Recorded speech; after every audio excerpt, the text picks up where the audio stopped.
Hi everyone, this is Anam. Welcome to PhD jobs and admission. आज के इस video में हम central university of Himachal Pradesh जो है, इस यूनिवर्सिटी के पीएचडी एंट्रेंस एग्जामिनेशन के लिए हम रिसर्च मेथोडोलॉजी पर इंपॉर्टेंट एमसीक्यूज डिस्कस करने जा रहे हैं। काफ़ी सिंपलेस्ट लैंग्वेज में मैंने आपको ये जो सेशन है, सारे जो एमसीक्यूज है रिसर्च मेथोडोलॉजी के, उसको डिटेल में एक्सप्लेन करा है। तो आपको अच्छी तरीके से एक बार सारे एमसीक्यूज देख लेना है। उसी के साथ साथ मैं आपको बता दूं, इस यूनिवर्सिटी के जो एप्लीकेशन फॉर्म है, ये 26 अक्टूबर यानी कल से ही आपके एप्लीकेशन फॉर्म आपको यूनिवर्सिटी की वेबसाइट पर आपको ऑफिशियली शो करा जाएगा। तो आप कल से ही आपको आपके एप्लीकेशन फॉर्म फिलअप करना है।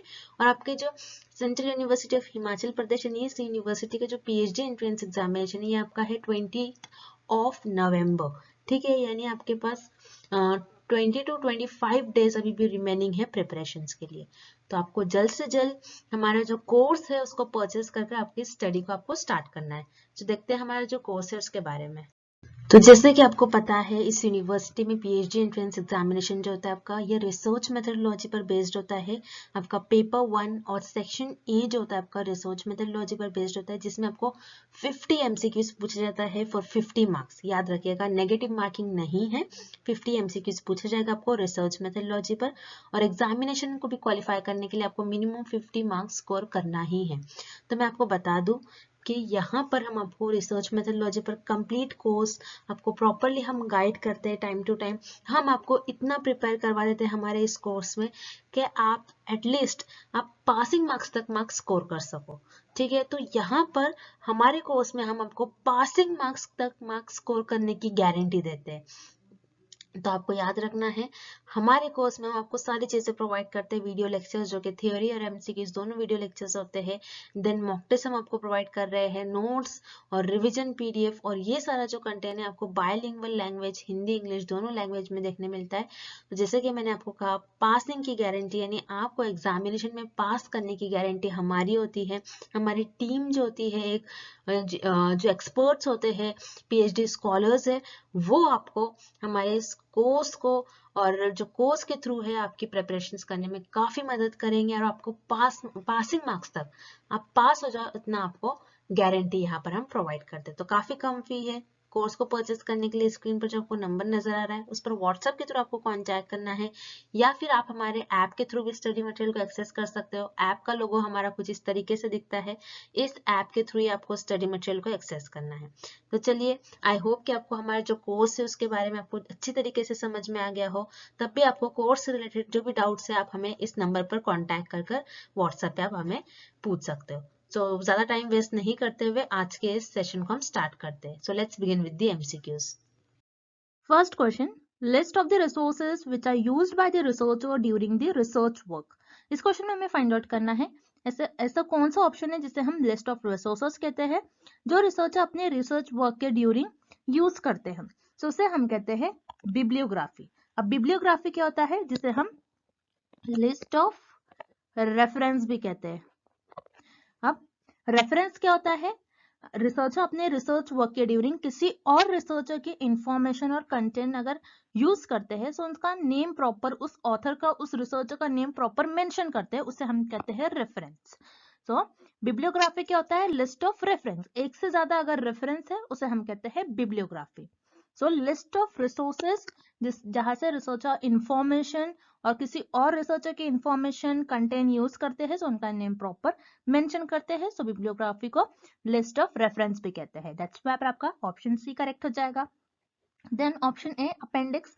अपेंडिक्स ये रिसर्चर के रिसर्च आर्टिकल में जो रिसर्चर लिखते हैं कंटेंट, उसके जो एक्स्ट्रा चैप्टर्स होते हैं और सप्लीमेंट्री एलिमेंट्स होते हैं, उसमें अपेंडिक्स आता है और रेफरेंस आता है। सो अपेंडिक्स ये रिसर्च आर्टिकल के एक्स्ट्रा चैप्टर्स में आता है। दैट्स व्हाई पर आपका ऑप्शन ए इनकरेक्ट हो जाएगा। अपेंडिक्स में आप कोई रेफरेंस नहीं करते हो, किसी और रिसर्चर का नेम मेंशन नहीं करते हो जिसका आपने कंटेंट यूज करा है। Then glossary. ग्लॉसरी क्या होता है, जिसमें अल्फाबेटिकली वर्ड अरेंज किए जाते हैं और उसका प्रॉपर मीनिंग होता है। तो ग्लॉसरी में भी आप कोई रिसर्चर का नेम प्रॉपर साइट नहीं करते हो। सो यहाँ पर आपका ऑप्शन बी भी इनकरेक्ट हो जाएगा। Then option D index. Index जैसे आपके बुक में भी इंडेक्स होता है, जिसे कोई पर्टिकुलर टॉपिक है, वो टॉपिक कौन से पेज पर मेंशन किया जाता है वो इंडेक्स में आपको बताया जाता है। सो इंडेक्स में भी रिसर्चर किसी और रिसर्चर का नेम साइट नहीं करते जिनका उन्होंने कंटेंट और इंफॉर्मेशन यूज किया है। सो यहाँ पर आपका ऑप्शन डी भी इनकरेक्ट हो जाएगा। सो यहाँ पर आपका करेक्ट ऑप्शन है option C, bibliography. Next, when the entire population is divided into a number of homogeneous groups or classes, it is known as। इस क्वेश्चन में हमें फाइंड आउट करना है कि अगर आप आपके इंटायर पॉपुलेशन को डिवाइड कर रहे हो होमोजेनियस ग्रुप्स में और क्लासेस में, देन आप उसको क्या कहोगे।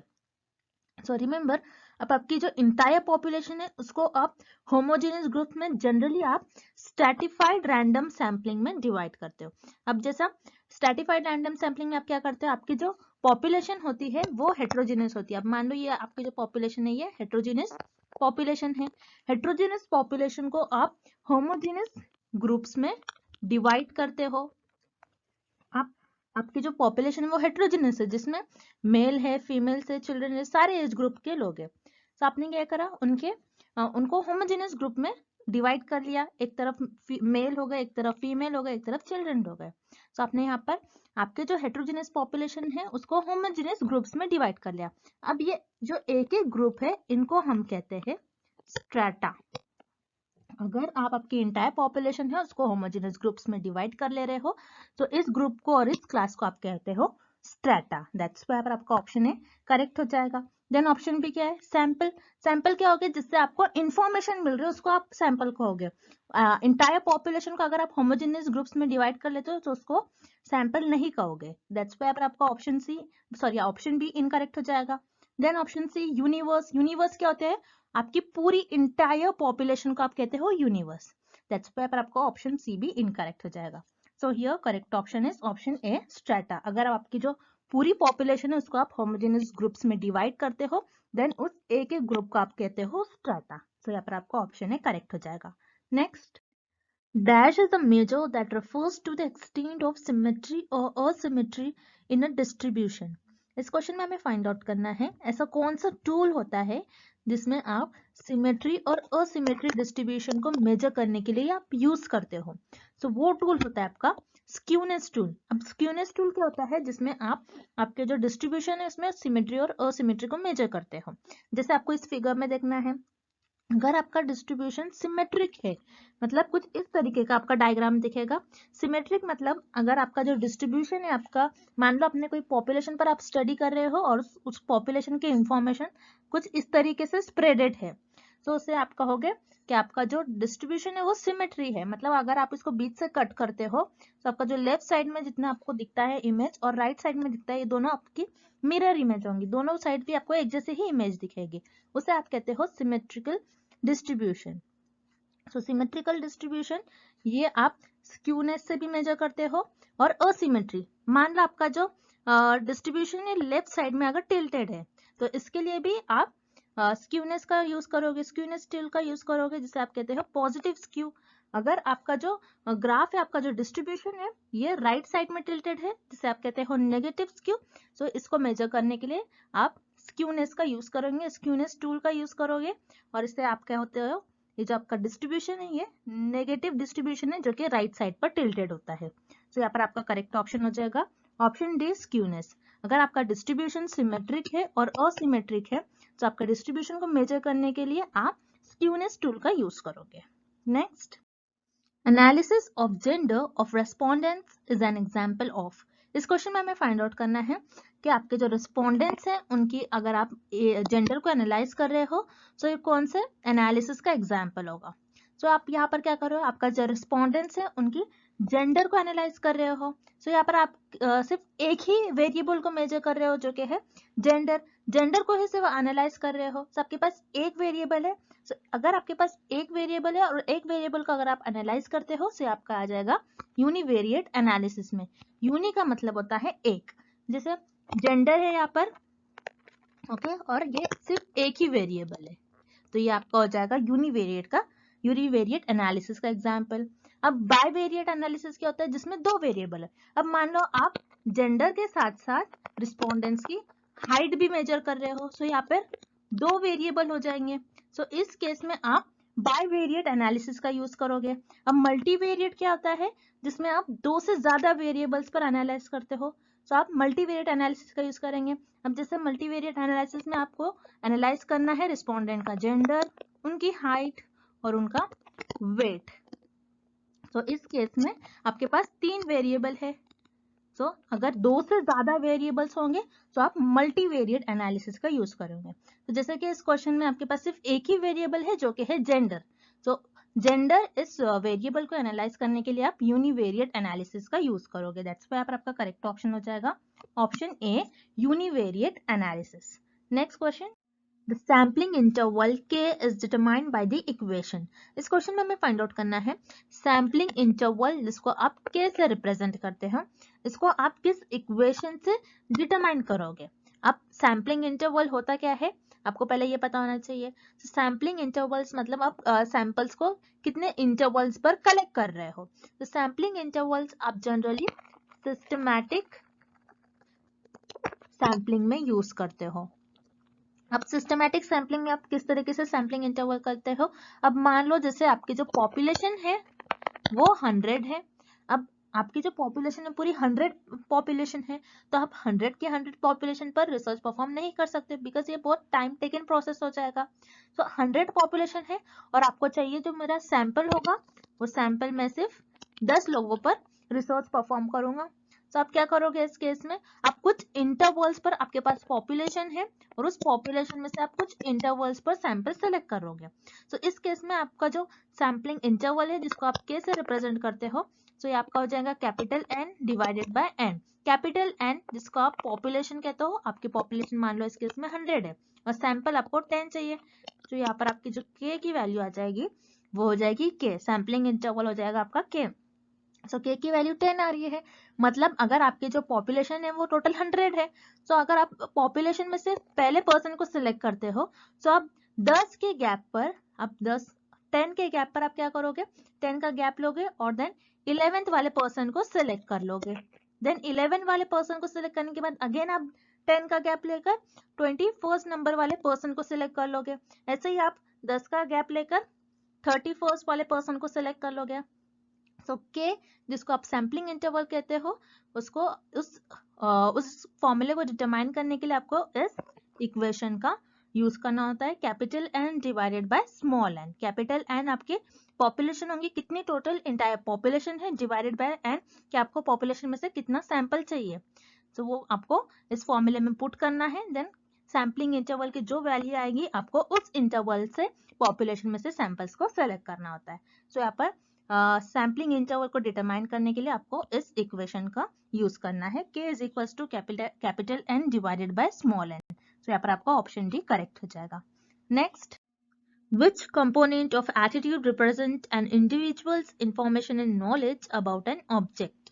इस क्वेश्चन में हमें फाइंड आउट करना है कि ऐसा कौन सा एटीट्यूड ऑफ कंपोनेंट होता है जिसमें किसी पर्सन के बारे में बिलीव्स या फिर नॉलेज होती है about an attitude object. So remember attitude of component के 3 टाइप्स होते हैं, first effective, affective, then behavioural and cognitive. अब इस क्वेश्चन में आपको पूछ रहा है ऐसा कौन सा एटीट्यूड ऑफ कंपोनेंट होता है जिसमें आपको किसी इंडिविजुअल्स और किसी पर्सन के बारे में आपको कुछ इंफॉर्मेशन, नॉलेज और बिलीव्स होती है, उसके बारे में आपको कुछ ना कुछ इंफॉर्मेशन पता होती है कि आप, हम जैसे कहते हैं वो पर्सन बहुत ऑनेस्ट है, वो पर्सन बहुत पोलाइट है, वो पर्सन बहुत काइंड है, वो पर्सन बहुत डेंजरस है, आप कहते हो कि वो पर्सन बहुत क्रिएटिव है। तो इसमें आपको किसी पर्सन के बारे में आपकी बिलीव्स है, आपको उस पर्सन के बारे में इंफॉर्मेशन है, आपको नॉलेज है, सो वो कंपोनेंट ऑफ एटीट्यूड होता है आपका कॉग्निटिव। दैट्स व्हाई आपका करेक्ट ऑप्शन हो जाएगा ऑप्शन सी, कॉग्निटिव। अब बिहेवियरल, अफेक्टिव एंड कॉग्निटिव ये तीनों भी एटीट्यूड ऑफ कंपोनेंट क्या होते हैं मैं आपको नेक्स्ट स्लाइड में बताती हूँ। So structure of attitude, so structures of attitudes के 3 कंपोनेंट्स होते हैं। फर्स्ट होता है affective component, then second behavioural component जिसको आप कॉग्निटिव भी कहते हो, and third is cognitive component.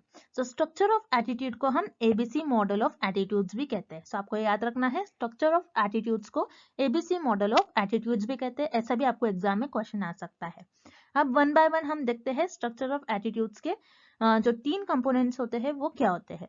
So affective component क्या होता है, जिसमें आपको किसी पर्सन के फीलिंग्स और या फिर उनके इमोशन के बारे में इन्वॉल्व होता है अफेक्टिव कंपोनेंट्स।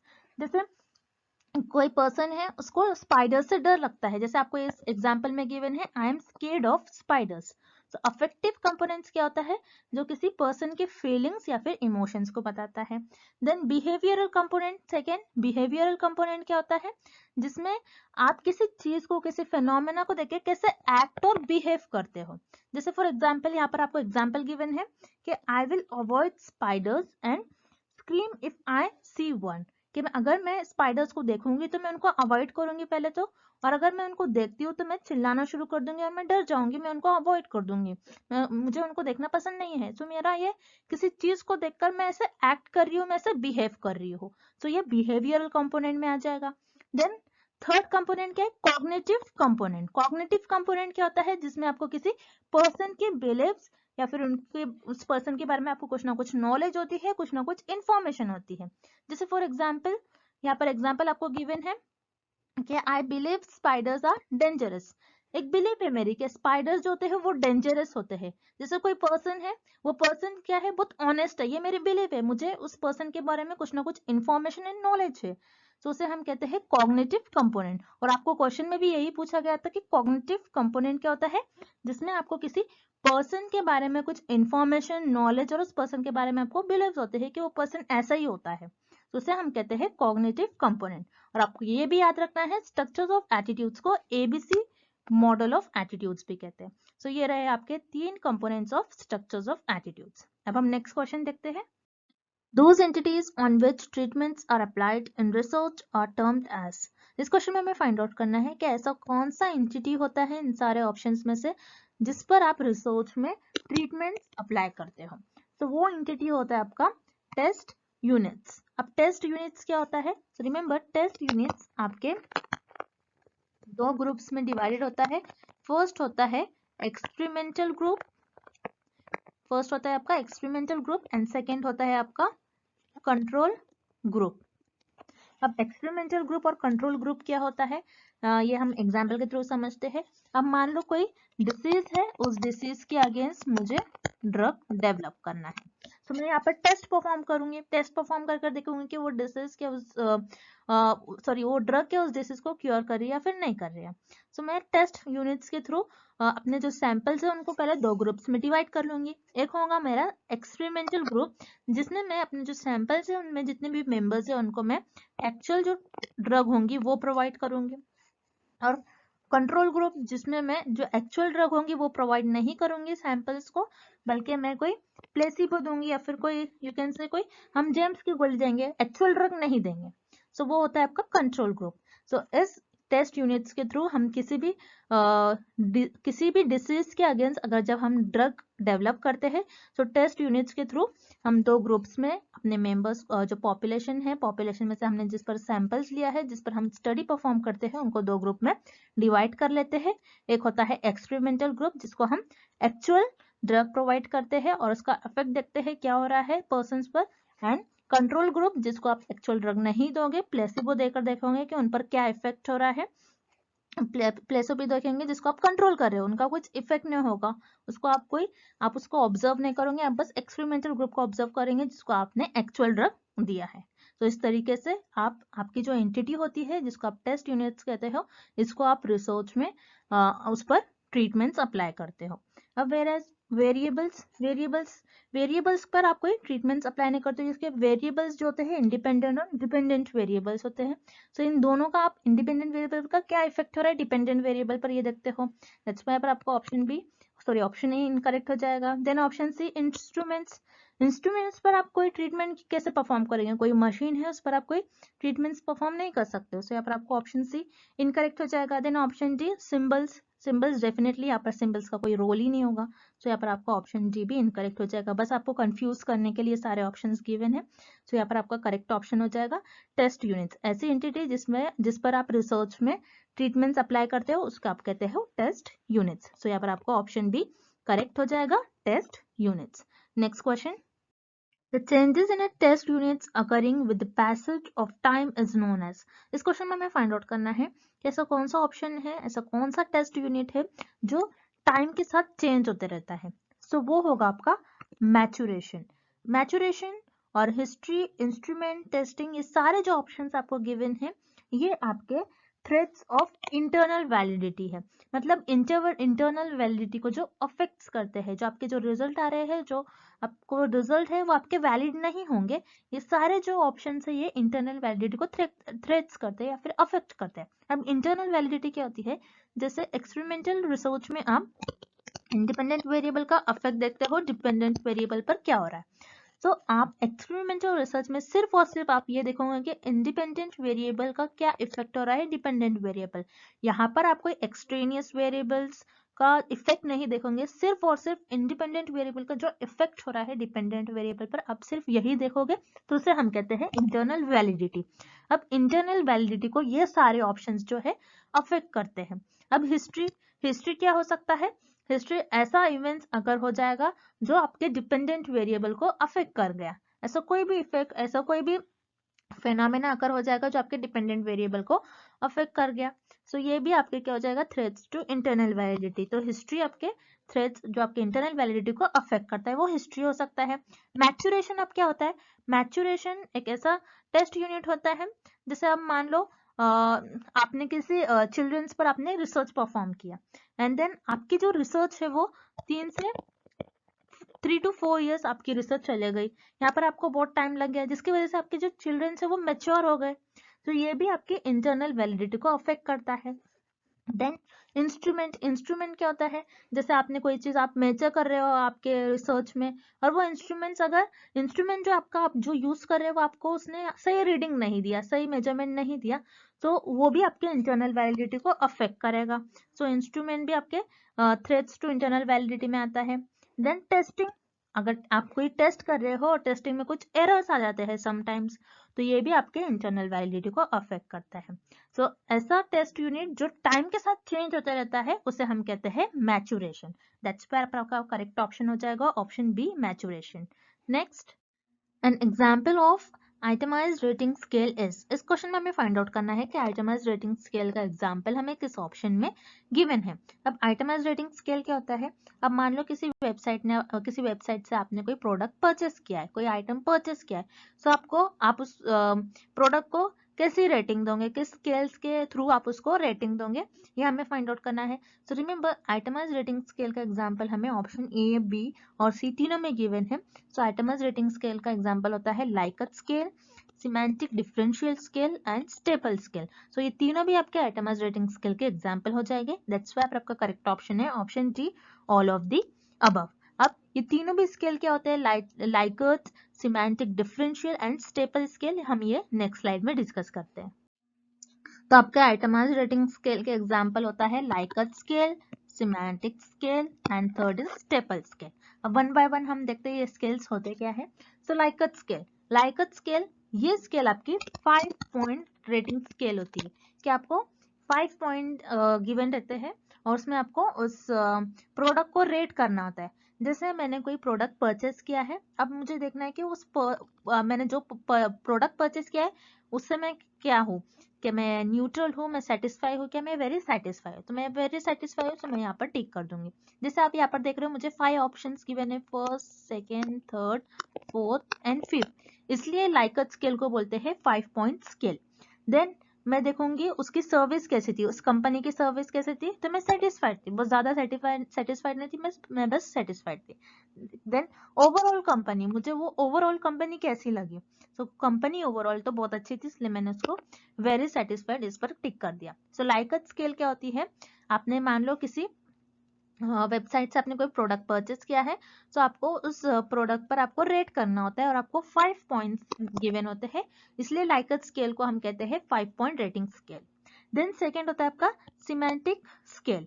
तो सिमेंटिक डिफरेंशियल स्केल क्या होती है आपकी, जिसमें आप 1 to 7 पॉइंट्स के बीच में आप रेट करते हो उस प्रोडक्ट को और किसी भी चीज को आप रेट करोगे। जैसे सिमेंटिक स्केल में आप बताओगे कि वो आपने जिस कंपनी से प्रोडक्ट लिया वो लोग कैसे थे, रूड थे बहुत ज्यादा, सो मैं यहाँ पर अगर बहुत ज्यादा रूड थे तो मैं उसको 1 पॉइंट दूंगी, और अगर वो बहुत अच्छा था उनका बिहेवियर तो मैं इनको 7 पॉइंट दूंगी। वो केयरिंग थे, कोई पर्सन अगर केयरिंग है तो मैं उसको 4 पॉइंट दूंगी, नहीं तो मैं उसको 7 पॉइंट दूंगी। तो आपको याद रखना है सिमेटिक डिफरेंशियल स्केल जो आपकी होती है, इसमें आपके जो पॉइंट ऑफ स्केल होते हैं ये 7 पॉइंट ऑफ स्केल होती है।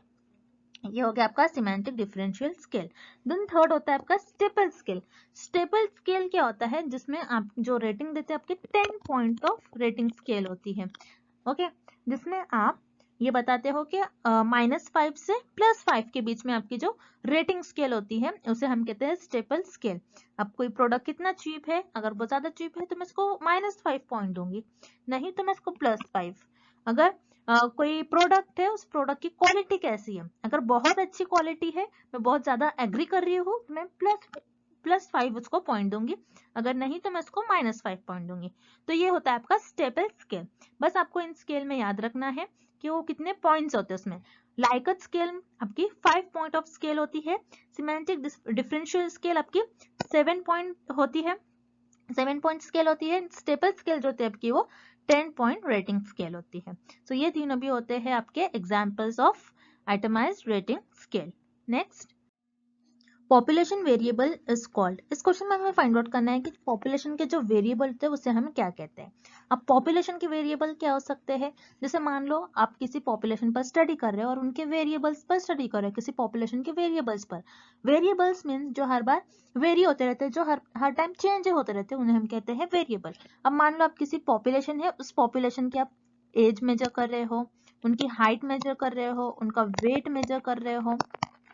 सो हाइट, एज, वेट ये हर टाइम वेरी करने वाली चीज है, जो हर बार चेंज होते रहते हैं। जैसे एज आपकी हर बार चेंज होती रहती है। अगर आपकी एज 18 है, 19 हो जाएगी, 20 हो जाएगी, तो हर बार आपकी एज क्या हो जाएगी, चेंज होते रहेंगे, आपकी एज एक ही नहीं होंगी। देन उसी तरीके से हाइट भी आप जैसे बड़े होते रहते हो, आपकी हाइट बढ़ती है, उसी तरीके से वेट भी। सो पॉपुलेशन के जो वेरिएबल्स होते हैं उसे हम कहते हैं पैरामीटर्स। दैट्स व्हाई आपका ऑप्शन बी करेक्ट हो जाएगा। देन ऑप्शन ए क्या है, हमें गिवन है स्टैटिस्टिक। स्टैटिस्टिक हमें सैंपल से जो भी इंफॉर्मेशन मिलती है हम उसे कहते हैं सैंपल स्टैटिस्टिक। दैट्स व्हाई पर आपका ऑप्शन ए इनकरेक्ट हो जाएगा। Then option C variables and option D is constant. Variable जो हर बार चेंज होते रहते हैं, और कांस्टेंट ऐसी चीज जो हमेशा कांस्टेंट है, जो हमेशा सेम रहने वाली है। तो वेरिएबल और कांस्टेंट इस क्वेश्चन का करेक्ट आंसर नहीं होगा। दैट्स व्हाई आपका ऑप्शन सी और डी दोनों भी इनकरेक्ट हो जाएंगे। सो जो पॉपुलेशन के वेरिएबल्स होते हैं उसे हम कहते हैं पैरामीटर्स। तो यहाँ पर आपका ऑप्शन बी करेक्ट हो जाएगा। And thank you for watching this video, see you tomorrow.